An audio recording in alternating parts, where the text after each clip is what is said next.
Oke, teman-teman semuanya, kita sampai pada pertemuan terakhir dengan Bu Nova terkait dengan tugas studi kasus tension pneumotoraks ya. Kan ini mohon maaf ya, harusnya KS-nya itu di sini ya. Kayak apa aja ya, Bu Nova baca juga bingung kok pneumotoraks KS gitu ya. Harusnya ini pneumotoraks nyambung ya. Terkait dengan studi kasus tension pneumotoraks, silakan nanti Bapak Ibu kaji secara individu, dijawab, nanti diupload ke dalam kantong Skalsa. Jadi kasusnya, seorang laki-laki 37 tahun datang ke UGD dengan ambulans dalam kondisi kesadaran menurun. Terdapat jejas pada dada sebelah kanan. Berdasarkan hasil anamnesis dengan pengantar, pasien telah mengalami tabrak lari. Pasien tampak sianosis, terdapat deviasi trakea dan peningkatan JVP. Terdapat pergerakan dinding dada tidak simetris antara kanan dan kiri. Tanda-tanda vital diperoleh tekanan darah 80/50 mmHg, nadi 110 kali per menit, RR 36 kali per menit, suhu 36 derajat Celcius dan saturasi oksigen 90%. Dilakukan tindakan segera untuk dibawa ke IBS emergency untuk dilakukan tindakan torakostomi. Ya. Nah, berdasarkan kasus tersebut, silahkan teman-teman semua tuliskan data tambahan untuk menegakkan masalah kesehatan berdasarkan fokus pengkajiannya. Ya, ini silakan teman-teman semuanya analisis. Ini ada tanda khas, ya, tanda khas ini. Di antara yang sudah kita jelaskan, kita pelajari, ini pasiennya cenderung dia mengalami masalah apa. Nah, saat teman-teman itu bisa mengidentifikasi masalah pasien, silahkan teman-teman tegakkan masalah kesehatan berdasarkan fokus pengkajiannya. Oh, misalnya, oh di sini ada deviasi trakea, oh di sini ada peningkatan JVP. Kemungkinan besar berarti pasien ini terjadi apa misalnya ya? Apakah sepsis, apakah serosis hepatis, apakah distress pernapasan sindrom, apakah gagal napas, apakah tension pneumotoraks, atau yang lain. Itu silakan identifikasi berdasarkan kasus yang ada di sini. Ya. Nah, kemudian dari masalah ini, karena kita kan kita tidak menetapkan diagnosis medis, tapi paling tidak dari tanda gejala pasien itu kita sudah tahu, oh ini pasiennya mengalami apa, gitu ya. Secara tanda-tanda klinis ini ini masuk ke apa. Nah, silakan untuk mau menegakkan masalah kesehatan tersebut, teman-teman bisa menambahkan data apa.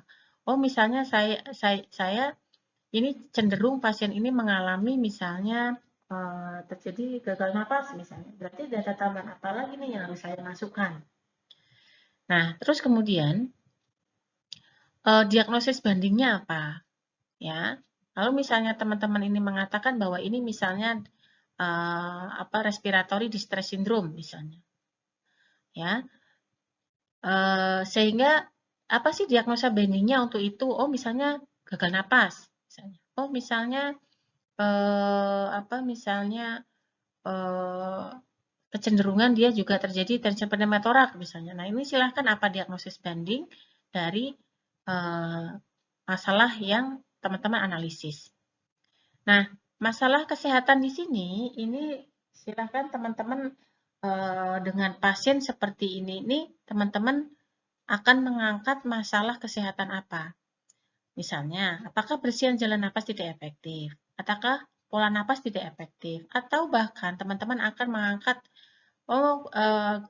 ini terjadinya hipoperfusi misalnya, atau gangguan keseimbangan asam basa, atau pertukaran gas tidak efektif misalnya. Nah, kalau misalnya teman-teman akan mengangkat masalah kesehatan pertukaran gas tidak efektif, berarti kan harus ada data yang merujuk pada bahwa pasien itu terjadi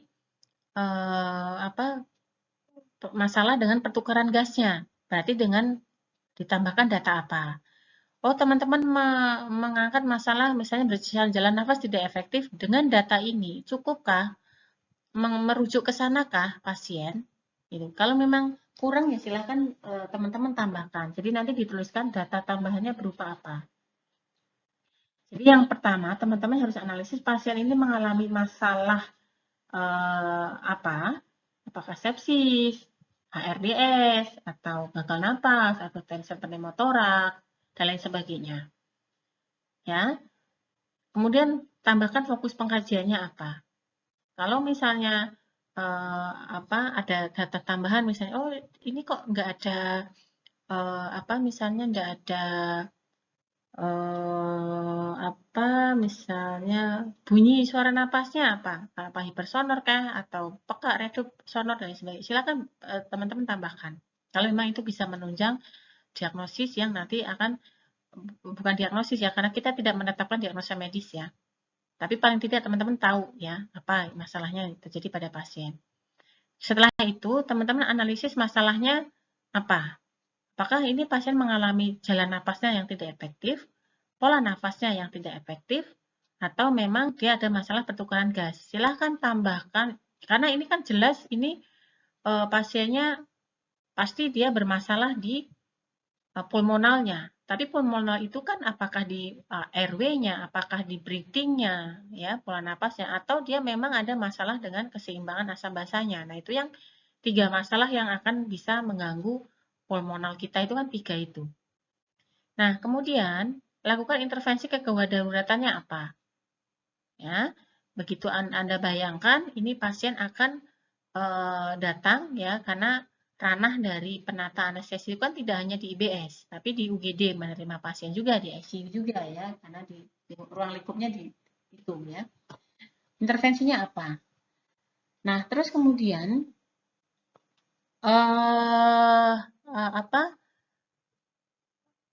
Intervensinya kegawat daruratannya apa yang akan dilakukan? Nah, ini ternyata ada pertimbangan untuk dilakukan apa? Turakostomi. Nah, ini persiapannya apa? Ya, nanti intramanajemennya apa yang bisa kita lakukan dan pasca anestesinya bagaimana? Ya, kira-kira.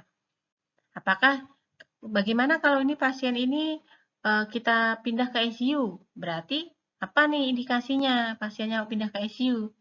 Kalau misalnya teman-teman akan memindahkan misalnya monitoring pasca anestesinya selama di RR-nya, kemudian terindikasi pasien ini memang dipindah ke bangsal, ya silakan tuliskan apa kajian pasca anestesi yang terjadi pada pasien. Ya.